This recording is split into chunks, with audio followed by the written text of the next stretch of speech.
Bonne année à tous, bonjour, bienvenue. C'était la rentrée du côté de l'Olympique Lyonnais en ce 4 janvier. Et pour la rentrée, pour ce premier match de 2025, l'Olympique Lyonnais a gagné le foot au Parc Olympique Lyonnais. Victoire 1-0 face à l'équipe Lanterne Rouge de Ligue 1, le Montpellier Hérault Sporting Club.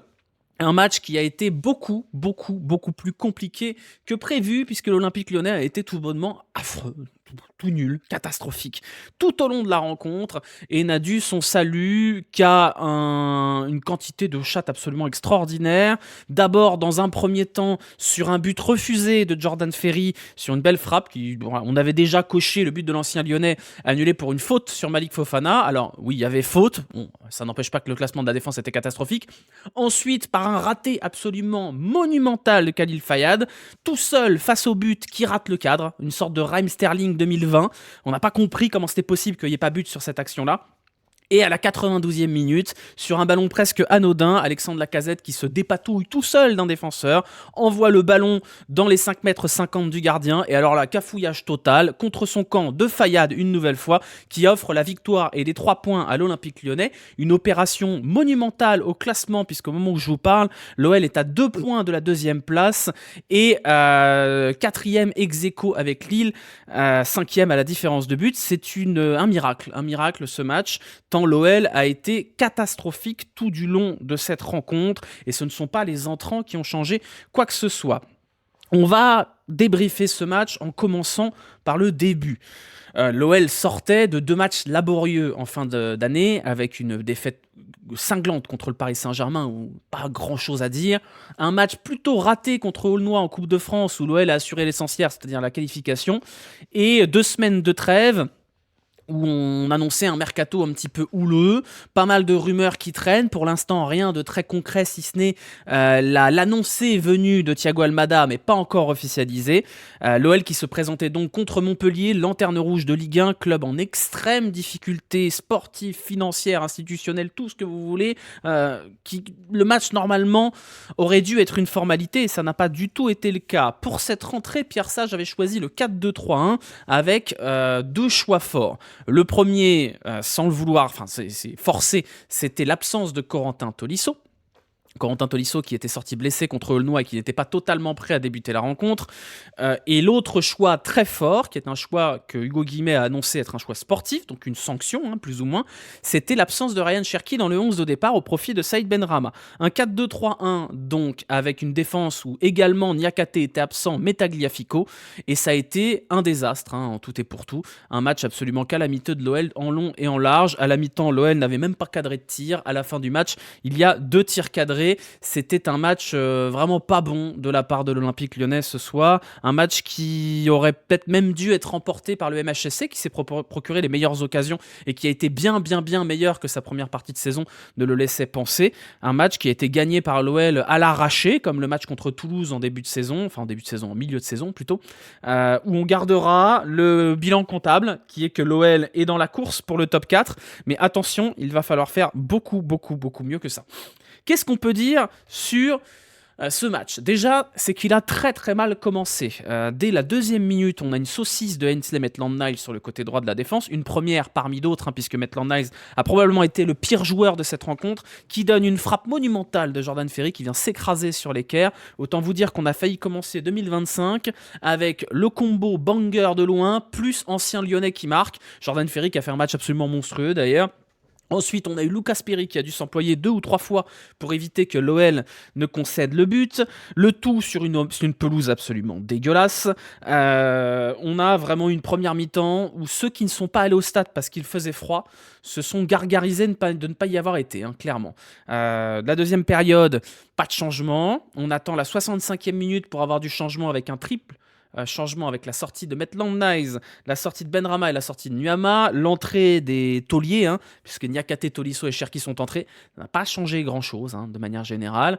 Puis d'autres changements, Matic, Verretou qui sortent à la 75e, remplacés par Miko et par Tessman. Pareil, ça ne change pas grand-chose. La seule bonne décision de coaching ce soir, finalement, ça aurait été de garder Lacazette jusqu'au bout. Probablement le seul joueur à sortir une bonne performance sur toute la durée du match.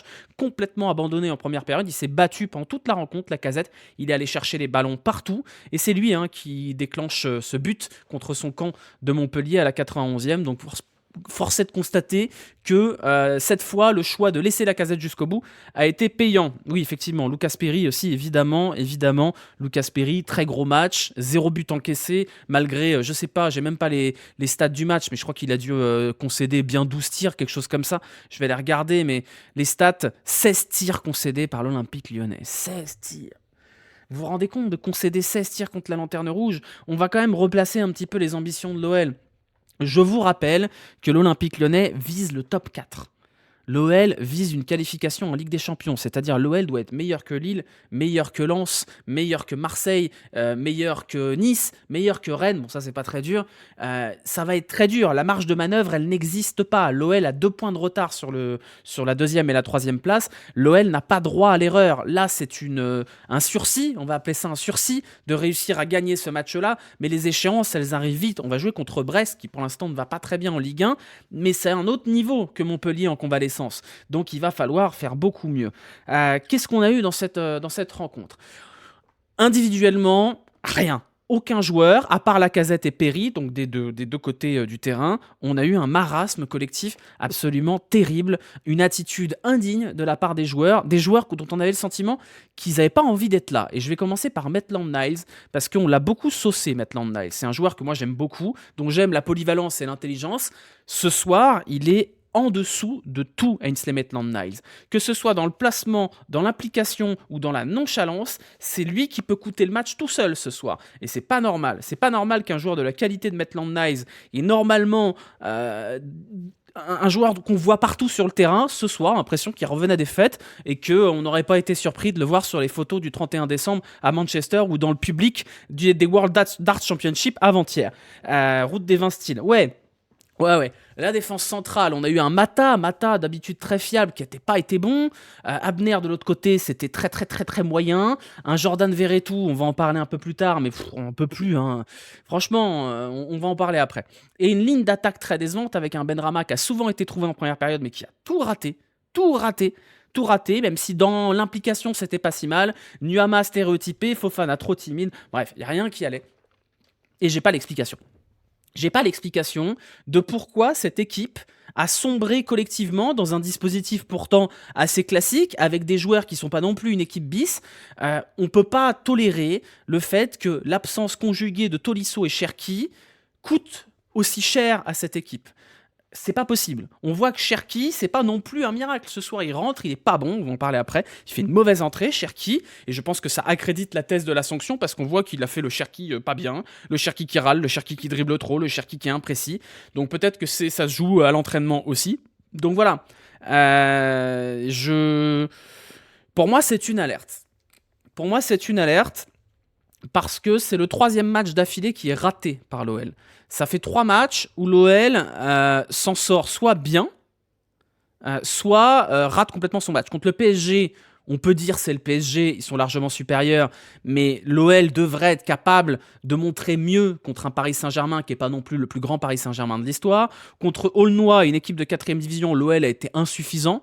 Et là, contre Montpellier, une équipe qui est quasiment en Ligue 2, l'OL a été moins bon que Montpellier ce soir.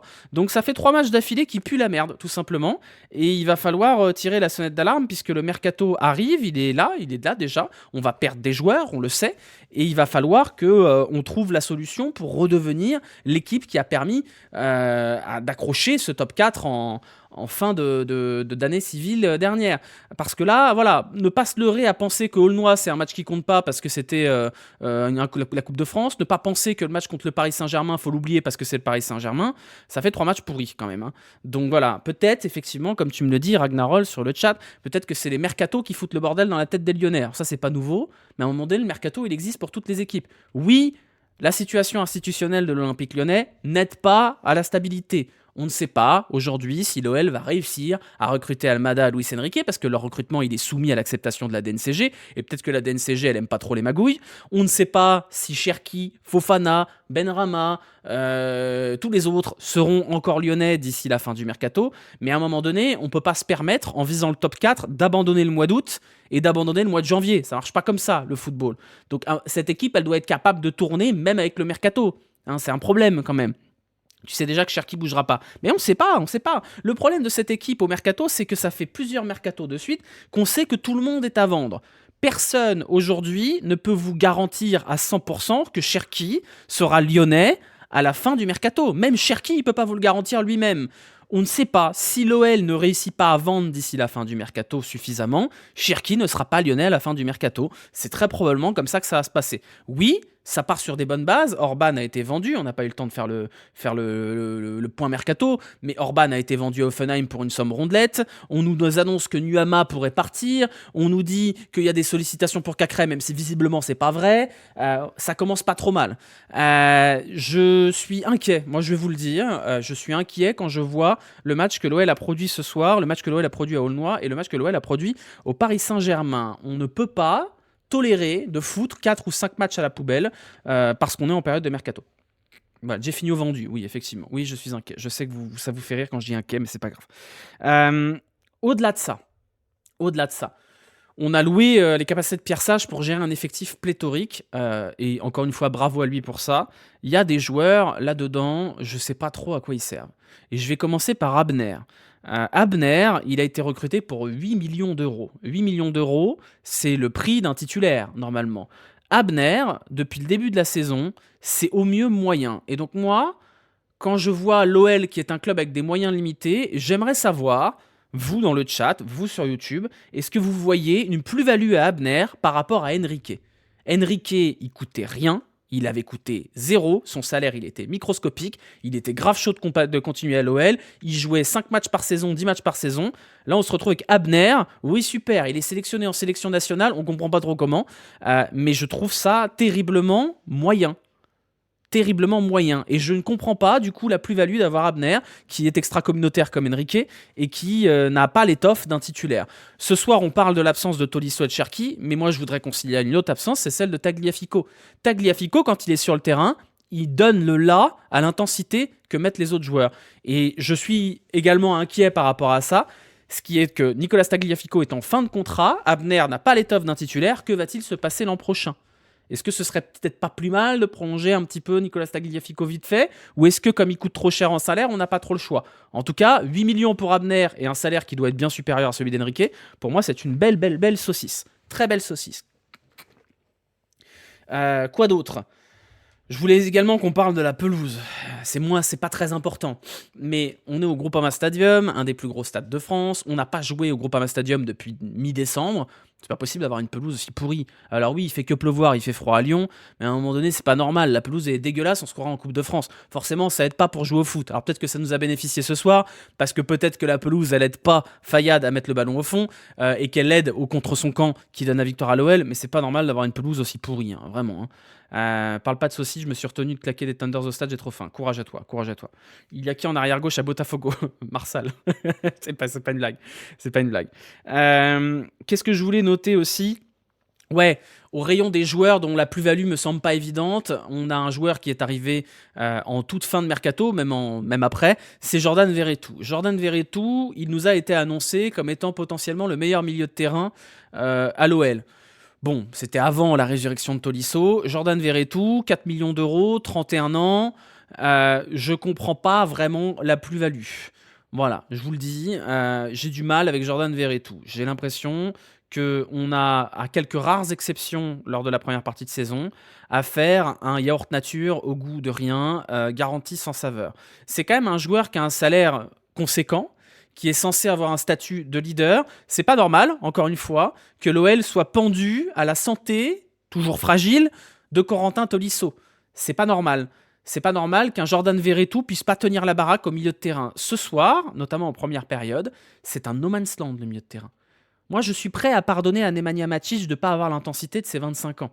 Parce que Nemanja Matic, il a 35 ans, on sait très bien qu'il a des qualités et il a des défauts, Nemanja Matic. On connaît les défauts de Nemanja Matic. C'est d'avoir des crampes à la 89e, c'est de ne pas courir très vite et c'est de ne pas avoir une activité folle. Alors ce soir, il n'est pas bon, Nemanja Matic, attention. Hein. Mais on doit avoir à côté de lui quelqu'un qui compense ça. C'est pas normal que l'OL soit pendu à la santé de Tolisso. Tolisso, il n'est pas éternel, c'est un miracle qu'il ait fait 6 mois sans souci. Attention. Si c'est à ça que doit ressembler l'Olympique Lyonnais sans Cherki et sans Tolisso, on est dans la merde. Hein. On est vraiment dans la merde. Donc, c'est inquiétant tout ça. Hein. C'est inquiétant tout ça. Alors, faut pas être alarmiste. On a le droit de rater un match.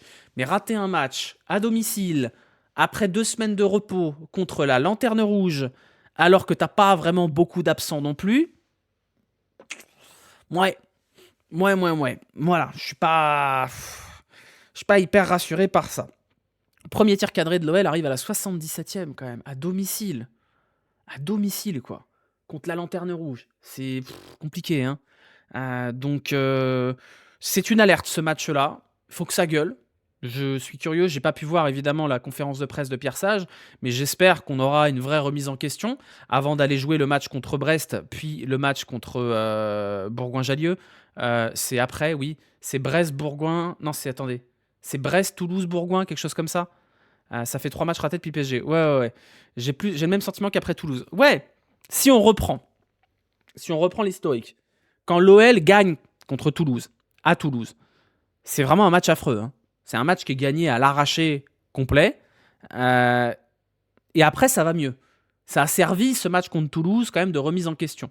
On va espérer que le match contre Montpellier serve de remise en question et qu'on verra un peu plus de football pour les matchs contre Brest, Bourgoin, Toulouse et le Fenerbahçe. C'est ça l'enchaînement. Peut-être que l'arrivée imminente de Thiago Almada va aussi permettre de ramener un petit peu de concurrence là-dedans et de permettre à certains de se sortir les doigts. Peut-être d'un autre côté qu'on va perdre des joueurs, que ça va casser la dynamique de groupe et qu'on va au-devant de grandes difficultés. C'est un match tournant pour moi. Parce qu'à défaut d'être dans une dynamique positive, l'OL doit se remettre sur les bons rails. C'est peut-être pas plus mal d'avoir fait un match calamiteux où normalement les joueurs devraient avoir un peu honte, et de le gagner quand même, puisque ce soir l'OL a 28 points, c'est-à-dire le même nombre de points que Lille, qui a fait match nul tout à l'heure contre Nantes, et 2 points de Marseille et de Marseille tout court, et de Monaco, pardon. On n'est pas largué, mais il va falloir faire mieux. C'est pas parce que notre référentiel l'an dernier, c'est un tas de caca, la lutte contre la relégation, on était à la rue complet, on était content de finir 6ème, qu'il ne faut pas se rappeler que l'OL vise haut cette année. Il n'y a pas de raison de ne pas viser haut. L'OL a l'effectif sur le papier et les moyens pour jouer le top 4. Le match de ce soir, c'est pas un match d'équipe du top 4. Voilà.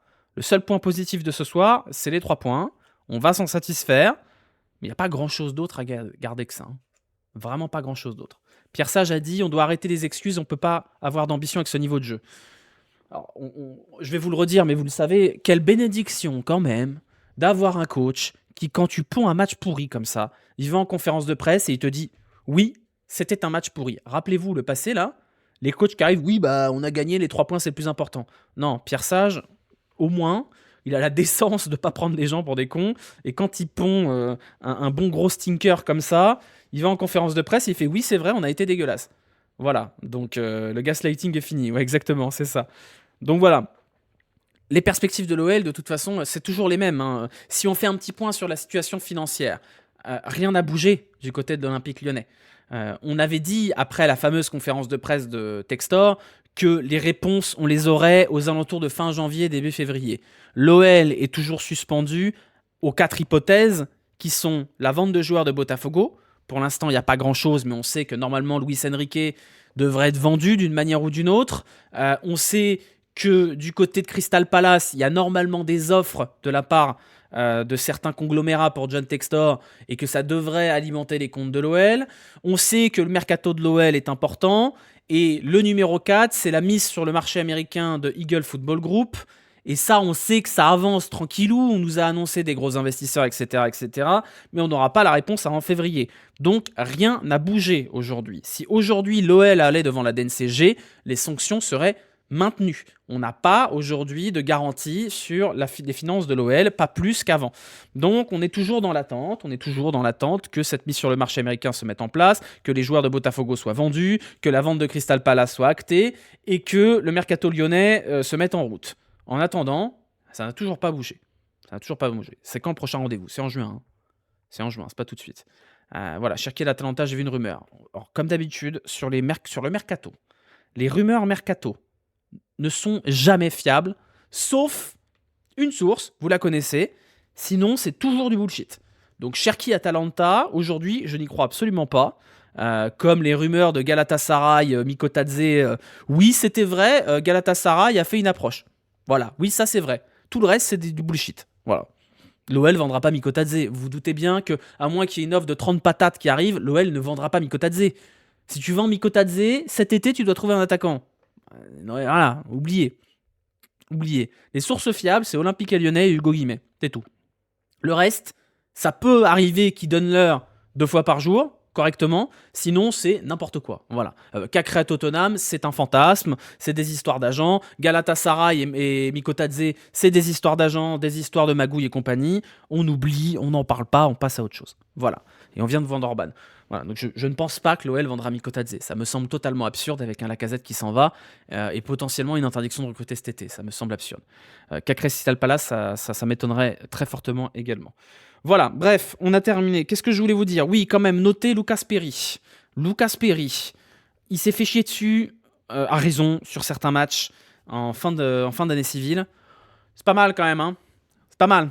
Parce qu'il y a quelques frappes, quelques occasions. Je suis pas certain que ça fasse clean sheet à la fin du match si c'est pas Lucas Perry dans les buts. Voilà. Donc je suis quand même content là-dessus. Qu'on ait Lucas Perry. Il se fait pas lober sur sa ligne pour une fois. Tu vois, c'est pas mal. Donc les relances de Titan Bestial, j'adore ça. Bon, ça n'a pas été terrible ce soir au niveau des relances. Mais l'arrêt sur le corner qui fait suite à la frappe de Ferry, l'arrêt sur le coup franc de Kazri, on est sur un bon gardien quand même. On est sur un bon gardien. Voilà, donc c'est quand même pas mal. Qu'est-ce que j'ai noté d'autre? Benrahma, beaucoup de déchets comme d'hab, mais bon, ça on en a parlé tout à l'heure. Qu'est-ce que j'ai noté? Oui, Matic qui trottine sur l'action de Fayad qui est tout seul face au but. Faudra en reparler de cette action, hein. Je vous ai pas pris le screen, mais je vous invite à revoir l'action où Fayad se trouve complètement face à Lucas Perry tout seul devant le but, parce que la défense, et notamment le retour du milieu de terrain sur cette action-là, c'est honteux. Vraiment, enfin j'ai pété un plomb. Vous avez Matic, il trottine. Ah non, tranquille, il y a un mec seul face au but, je trottine. Il y a un problème d'attitude dans ce match, plus qu'autre chose. Et je veux bien blâmer Pierre Sage pour certaines choses, hein, bien sûr. Mais là, ce soir, il y a un truc que je comprends pas au niveau de l'attitude des joueurs. Il y a vraiment un truc que je comprends pas. Et je veux bien l'explication. Je veux bien qu'on m'explique pourquoi tous les joueurs ce soir avaient l'air de sortir de table du réveillon. Voilà. Donc va falloir s'y mettre, hein. Parfait l'arbitrage. Oui, ça a noté, arbitrage de qualité ce soir. Voilà. Arbitrage intelligent, il n'y a pas eu de jaune sorti pour rien. Il y a eu un moment de tension quand même qui a suivi l'annulation du but de Ferry, mais je trouve que l'arbitre a pas trop mal géré. Voilà, le jaune culasse du C15 diesel qui s'ouvre, exactement. Pas Lacazette. Oui, c'est à noter. C'est à noter, je pense que c'est important. On a souvent eu, en première partie de saison, un Lacazette aux fraises, un Lacazette méconnaissable et surtout un Lacazette qui râle et qui semble perdu sur le terrain. Ce soir, il a fait les efforts de la 0e à la 96e minute, Lacazette. Il s'est arraché, il a joué presque milieu de terrain puisque de toute façon, les offensifs n'avaient pas trop envie de faire quelque chose ce soir. C'est quand même à noter. Ce Lacazette-là, il est hyper précieux. Et c'est peut-être le seul joueur de champ à sauver sur l'intégralité du match. Et d'ailleurs, c'est pas pour rien que c'est lui qui donne le but à la 92e. Donc moi, je note quand même le choix de Pierre Sage de ne pas sortir Lacazette, parce que pour une fois, on a reproché à Pierre Sage sa lecture des matchs quand Lacazette était aux fraises. Là, Lacazette, ça se voyait qu'il était dans son match. Ça se voyait. En pivot, là, la protection de balle, l'orientation, il y avait quelque chose quand même. Donc c'est rassurant. Et il y a cette tentative de faire jouer Lacazette et Mikotadze ensemble. On verra si c'est voué à être renouvelé. Mais c'est peut-être le seul vraiment truc positif avec les 3 points, c'est qu'on a eu un bon Lacazette ce soir. On a eu vraiment un bon Lacazette. Voilà. On va passer aux notes. On passe aux notes. Alors, mes notes, hop, elles sont ici, elles arrivent, elles sont là. Les notes du match. Lucas Perry, 6 arrêts ce soir pour Lucas Perry, un clean sheet. Très, très, très solide, Lucas Perry. Je vous rappelle que vous pouvez noter, hein, les joueurs, vous l'avez déjà fait normalement, mais les notes sont en ligne. Voilà, vous les allez dans le chat. Si vous êtes sur YouTube, les notes, elles sont en description de la vidéo. Perry ce soir, c'est un bon set. Pourquoi 7? Pourquoi pas plus? Parce que les relances n'étaient pas non plus folles. Et parce que bon, le but de Ferry, voilà, il ne peut pas faire grand-chose. Mais voilà, très bon match de Lucas Perry. La défense centrale. Paradoxalement, ça n'a pas été les pires dans la défense. Mata, je l'ai trouvé un peu fébrile quand même, pas forcément toujours bien placé. Douye Kaletatsar, il y a toujours un moment donné où le cerveau déconnecte. Pas rassurant ce soir, la défense centrale, pas non plus catastrophique. par rapport à Maitland Niles qui lui a été en dessous de tout. Je saurais pas trop dire. Qu'est-ce qu'on met? 3, 4, 4. C'est quand même une clean sheet à la fin, mais bon. Ouais, quel état de ça? On va mettre 4. Et Mata, vous savez quoi? On va mettre Mata, on va mettre 4 aussi. Hein. C'est 4 et 4, mais alors sans grande conviction. Maitland Niles, pour le coup, le match est en dessous de tout, vraiment. Un désastre. Désastre, le match de Maitland Niles du début à sa sortie. 65 minutes absolument calamiteuses de Maitland Niles. Ouais, bah, je suis désolé, mais en vrai, c'est un match qui vaut 1, hein, Maitland Niles. Ça me fait de la peine parce que j'aime beaucoup Maitland Niles, mais c'est un match qui vaut 1. C'est vrai que c'est gentil, mais bon, c'est quand même un match où tu encaisses pas de but. Hein. Donc voilà, à un moment donné, DCC c'était bien à gauche. Ouais, vous êtes gentil. Hein. Abner, Abner c'est faible. Hein. C'est faible, mais c'est pas non plus catastrophique. C'est un 3, Abner, ce soir. Ouais. Abner, c'est 3 ce soir. Le milieu, paradoxalement, je pense que c'est le plus dommageable ce soir, le milieu de terrain. Vraiment. Parce qu'on a un Matic yaourt nature et on a un Vertou yaourt nature au goût de rien. Vraiment, les deux n'ont pas été bons. Matic, ça me surprend moins qu'il ait moins d'activité, qu'il soit juste en chef d'orchestre ou quoi que ce soit. Mais c'est pas du tout un bon match de Matic non plus. Mais alors, Verretou, oh là là, j'ai les stats là. On a Matic, 56 passes, 48 passes réussies. Alors c'est en dessous de ses standards habituels, mais ça reste ok. Verretou, 36 passes, 23 passes réussies. C'est-à-dire le Boug, il est à moins de 70% de passes réussies, quoi. C'est vraiment pas un bon match de Jordan Verretou. Il y a un carton jaune en bonus. C'est dur quand même, un Verretou ce soir. Hein. C'est vraiment très dur. Ce sera un 2,5 pour moi. Matic, on est sur un 3,5 bien tassé, on va dire. La ligne offensive, on va commencer par Nuama. Nuama, les prises de balles étaient bonnes, mais dès qu'il faut faire quelque chose avec le ballon, c'est compliqué, c'est stéréotypé, il y a du déchet. On n'y est pas encore, Nuama. On n'y est vraiment pas encore. C'est un 3 pour Nuama. Fofana, c'est très timide ce soir. Et vous savez pourquoi il me chagrine le match de Fofana? Parce qu'il a un adversaire qui fait une énorme faute tôt dans le match. L'arbitre vient le voir en lui disant c'est la dernière faute que tu fais, sinon c'est carton jaune. Et je suis persuadé qu'avec un Fofana légèrement meilleur, l'adversaire direct il prend un carton jaune et derrière Fofana peut faire ce qu'il veut. Donc, Verretou, c'est Arthur Ray en MC, c'est dur ça, c'est dur. Fofana, non, Fofana, je suis désolé, c'est 3 ce soir, il réussit pas grand chose, il est insipide. Et un Fofana, il a pas le droit d'être insipide. Il a vraiment pas le droit d'être insipide. Benrahma, Benrahma, je suis énervé, je vais vous le dire, je suis énervé parce que il prend la place de Cherki dans le dispositif. Ça veut dire qu'il va être constamment touché et que c'est lui le chef d'orchestre. Et on ne peut pas se contenter d'aussi peu avec Benrahma. Il prend le poste de plaque tournante. Et il a tout raté. Tout. Il y a notamment cette contre-attaque où il y a un mec qui part à gauche, un mec qui part à droite, et il envoie une vieille frappe toute mollassonne à la Rachid Ghezal là, sur Fofana qui est intercepté dans la seconde. C'est pas du tout suffisant, Benrahma, ce match-là. C'est pas du tout suffisant. Non. En fait, le problème, c'est qu'il y en a certains parmi vous qui ont un prisme de lecture sur Benrahma qui est, oui, on l'a beaucoup vu. Mais Benrahma, il a beaucoup d'opportunités de briller dans un match. Et c'est tout le temps comme ça. C'est-à-dire c'est quelqu'un qui touche beaucoup de ballons. Il a beaucoup d'opportunités de briller. Il rate beaucoup. Et ok, il rate beaucoup et ça fait partie de son jeu. Mais à un moment donné, il faut réussir des trucs en ratant beaucoup. Et là, ce soir, il a rien réussi, Benrahma. Il a rien réussi. Moi, je préfère largement Benrahma en ailier qui repique, en ailier intérieur, plutôt qu'en meneur de jeu. Parce que je pense pas que Benrahma soit un bon meneur de jeu, simplement. Je pense pas qu'il ait les qualités de passe qu'a Cherki. Or, on a besoin de cette qualité de passe quand on a des ailiers qui vont vite comme ça. Donc voilà, ce soir, il a tout raté, Benrahma. C'est pas un bon match de Benrahma ce soir. Je suis désolé. Et heureusement, on va rattraper tout ça avec Alexandre Lacazette, qui lui a été excellent. C'est lui qui débloque le match. C'est lui qui a été actif tout le match. C'est un vrai bon match de Lacazette. C'est le match qu'on aime de Alexandre Lacazette. C'est lui qui sauve le match ce soir, Lacazette. Donc ouais, je vais être généreux. C'est peut-être pas un match qui vaut 7, mais moi, je vais mettre 7. Parce que surnager dans ce marasme, réussir à exister quand on a aussi peu de ballons, c'est un match brillant de la part de Lacazette et on a besoin de matchs comme ça. On va noter les quelques entrants de la 65e minute parce qu'ils ont joué plus de 30 minutes. Vous pouvez les noter sur le site également. Ça va être vite réglé. Hein. Tolisso, son entrée elle est plutôt bonne, je vais mettre 6. Cherki, son entrée elle est pas bonne du tout, on l'a dit. C'est une entrée ratée de la part de Ryan Cherki. Je vais mettre 3,5. Et Niakate, pour le coup, son entrée est plutôt sympathique et je trouve qu'elle a stabilisé à peu près la défense. Donc voilà, on va mettre 6 à Niakate également. Pierre Sage ce soir, je pense pas que...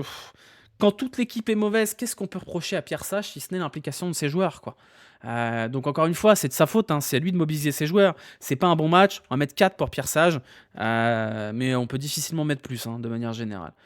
Niakate tente d'apporter le danger balle au pied. Oui, alors après Niakate, moi je le reproche quand même le fait qu'il monte hyper haut sur l'occasion de Fayad et il est plus là du coup et c'est ça qui cause le déséquilibre. Donc voilà, le chantier de la défense reste entier, hein. On a tenté Kaleta Tsar avec Mata, c'est moyen. On a tenté Mata, Niakate c'est moyen. Adrielson, il va repartir. Chantier de la défense, il est quand même prioritaire là-dedans, hein. Il est quand même prioritaire là-dedans. Voilà pour mes notes de ce soir. Je vais vous montrer les vôtres pour que vous voyez à peu près à quoi ça ressemble. Maitland Niles, vous avez été plus généreux que moi. Abner également. Vous avez globalement été plus généreux que moi, hein. Sauf pour la casette où vous avez mis 6.1. Voilà, sauf pour la casette. Et Pierre Sage, je vous ai mis 4. Voilà, ce qui est à peu près similaire à moi. On sous-estime le poids de l'accent de Nicolas Tagliafico. Oui, complètement. Je suis d'accord avec toi. Je pense sincèrement qu'on oublie le rôle de Nicolas Tagliafico dans cette équipe. Je pense vraiment que Tagliafico est un leader de vestiaire. Il avait le brassard de capitaine il n'y a pas longtemps, c'est pas pour rien. Et que quand il n'est pas là, c'est un peu comme quand le professeur il n'est pas là, c'est le bordel. Je suis pas certain que l'implication de certains joueurs soit la même si vous avez Tagliafico qui se défonce sur tout le terrain ce soir. Donc je pense sincèrement qu'on sous-estime l'importance de Nicolas Tagliafico dans cette équipe et qu'il va terriblement manquer si effectivement il s'en va cet été. Voilà, ce sera plus ou moins le mot de la fin là-dessus. Je vous rappelle que vous pouvez pronostiquer sur le prochain match, tapez point d'exclamation et le score de Brest-Lyon. Si vous êtes sur YouTube, vous pouvez le faire jusqu'à demain matin, donc demain matin, dimanche matin, 9h dans le chat Twitch. On repart à 0 pour le classement. Il y avait un maillot dédicacé à gagner offert par Intersport Saint-Priest qui sera envoyé sous peu aux gagnants de la première partie de saison. On verra s'il y a des choses à gagner pour la deuxième partie de saison. Voilà, on a terminé ce débrief. Je vous montre pas le classement des pronos parce que je ne l'ai pas. Il faut que je puisse le remettre à 0. Je ne l'ai pas fait encore. On a terminé ce débrief. On se retrouvera du coup pour le match contre Brest. Si je ne dis pas de bêtises, c'est samedi prochain. C'est bien samedi prochain à 17h. Donc débrief aux alentours de 19h. En attendant, on aura peut-être un live nocturne cette semaine. Je ne sais pas encore. On verra. Et pour le reste, je vous souhaite à tous une bonne fin de soirée, une bonne fin de week-end avec la victoire cette fois. N'oubliez pas d'aller lâcher les petits pouces, les commentaires et compagnie. Si vous êtes sur YouTube, même si vous êtes sur Twitch, pensez à le faire. Ça fait toujours pas de mal. Voilà. Et puis, on se retrouvera très bientôt. Voilà. Dors un peu, s'il te plaît. Je dors, hein. C'est juste que j'ai 33 ans, donc j'ai des cernes, c'est comme ça que ça marche la vie. Voilà. Et n'oubliez pas, hein, si vous avez un appartement en location ou en vente à Lyon, ça m'intéresse, envoyez-moi un DM. Voilà, je vous souhaite une bonne fin de soirée. Bisous, à bientôt.